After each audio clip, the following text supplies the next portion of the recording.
I think that like generally the Jamaican scene was a big influence on us. Like a lot of the dub stuff as well. I think it's because the emphasis with that music is on the rhythm. Like you've got your melody, but then rather than like putting it just on distorted guitars, you put it on the bass and the rhythm. You know, it's what's going on with the drums, and I really love that way of arranging music. And we don't play with the offbeat, like the kind of reggae offbeat or anything like that, but I love that way of arranging things, like so taking the bass right forward, because that's what really moves you on the dance floor. And I love to get moving, you know, and I love music that moves me. Like, you know, sometimes you hear a song and you physically you can't hold yourself together. You've got to get up there and dance, and it's the bass more than anything else that really does that. So. Yeah, even us biggest wallflowers are going to give you a little head bopping, right? That's what you want. So, there was a few years between your first album and the second album. What were the biggest differences between the two? Well, the first, second, we took. It was quite quick between the first and the second. Then, now with this third one, we were taking like I guess over 2 years. And I think what happened was we were exhausted. You know, we were touring for a really, really long time. And if when you're on tour, you're in this. It's almost in a world without inspiration. You know, it's an artificial world where you're surrounded by the same people all the time, and without trying to sound cliche, you're not in the real world. You're not. You don't know where you are. You're not interacting with people that inspire you. Because like I don't know about other people, but I always took my inspiration from the people that are around about me. Stories I hear from people. You know, just everyday life. You know, that's where I think you find the best stuff. And so for me, I had to kind of get home and hang out with the people that I knew and I loved in Glasgow, and that's where the inspiration from the last record came. Yeah. Now, if you could open up or support anybody or even collaborate with any musician, who would that be? I don't know. That's kind of hard to think, isn't it? Because sometimes you feel that if you were to play with somebody who you really, really loved, it might be too intimidating. You know what I mean? Like you're thinking some of the bands that play at Coachella today. I know. Well, that's kind of where it's gone from. I know, like McCartney's got people coming on stage on today. Like here, well, I don't know. This is just rumors at the moment. I'd love to hear them. Well, I heard Dave Grohl and Tom Morello. That's supposed to be going up. And Stop it. Well, that's what the buzz is backstage. But all right. And but to me, like to play with someone like Paul McCartney, that would blow your mind. You know what I mean? That's. Yeah, it would be too true. But the other one for me is Leonard Cohen. That's amazing. I love that. I wouldn't want to play with him, but I'm really looking forward to seeing him play. He's what a songwriter. I know.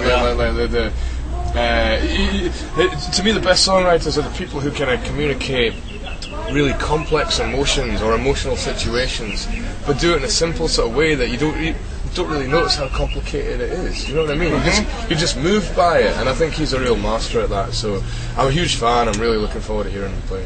Yeah, he just played a show in Los Angeles this last week. 3 hours, 74-year-old guy, just nonstop. That's amazing, isn't it? Yeah, that's amazing. I love that. Have you ever seen him live? I haven't. No, because he stopped touring for a long time, didn't he? And I did think I was never going to get to see him. So I'm very, very excited about tonight.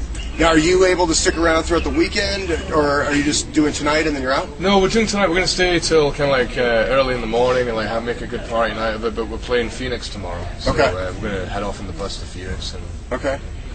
So you mentioned Paul McCartney, you mentioned Leonard Cohen. Who else that's playing Coachella that really, anybody on the smaller stages that really catches your ear? Yeah, the Black Keys are playing. You know, I've not seen them live before. I'm looking forward to seeing them. The Ting Tings are always a fun band to see live. I know some of the guys went to see them in the Crocodile Cafe actually the other night. Yeah, they were playing the night before us when we arrived. Unfortunately, I was too jet lagged. But I love that place actually, Crocodile Cafe. It's a great venue. First place we played when we went to Seattle. Oh, no kidding. Yeah.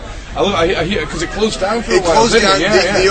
The owner shut down. This is a club in Seattle, a legendary club that Pearl Jam and Soundgarden, all these huge bands that got their start at, but have fell on hard times, shut down for a few months, and then someone else got it up going again, and that's where the Ting Tings played there, huh? Yeah, it is. It's a great place, and I love it because it reminds. Like I think every good city has a place like that. You know, yes. like in Glasgow, it would be somewhere like nice and sleazy, or it would be Spaceland in LA or something like that. You know, like those kind of like a wee bit dirty, a wee bit divey, but like it's real rock and roll. You know, it's like a real dirty, sweaty gig. And so Ting Tings played there the other night, and they're playing today. A few other bands, White Lies. You know, they might be worth checking out.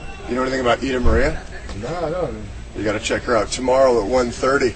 Big fan. Right. Yeah. What's she like? She's she's from Norway, and that's why she had a big following in the UK, and just kind of breaking on the US scene. But just a lot of passion, great live show, a lot of energy. Kind of got a Karen O type vibe with the yeah. Yeah, of course. Yeah, in fact, they played the same show that I was talking about with the specials the other day, and it was playing those songs the other day, Year Zero and Heads Will Roll. That record sounds great. Oh, that album It Splits was amazing. I don't know if you've spent any time with it. It sounded fantastic, and she's one of those charismatic front people kicking around today. Like I really love her. I think she's fantastic. Yeah, one of the most memorable shows I've been to was in 2004, I think it was. It was Franz Ferdinand, Yeah's Muse in San Diego at the Outdoor Amphitheater. It was an independent jam. Do you remember that show? No, I remember it really, really well. That's a great line. I mean, I love that. Yeah, they were headlining, weren't they? The Yeahs and Muse as well. You know, they're great showmen, aren't they? Like fantastic. You know? But just that 3-band lineup, incredible. It was wicked. It was wicked. I love those kind of shows. I love getting. You know, that's the thing I love about festivals as well.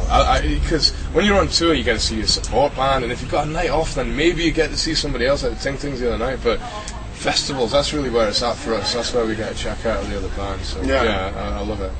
Yeah, all right. Alex from Franz Ferdinand, thanks for stopping by, my man. Thank you. And we are live here at the 98.7 FM Gifting Suite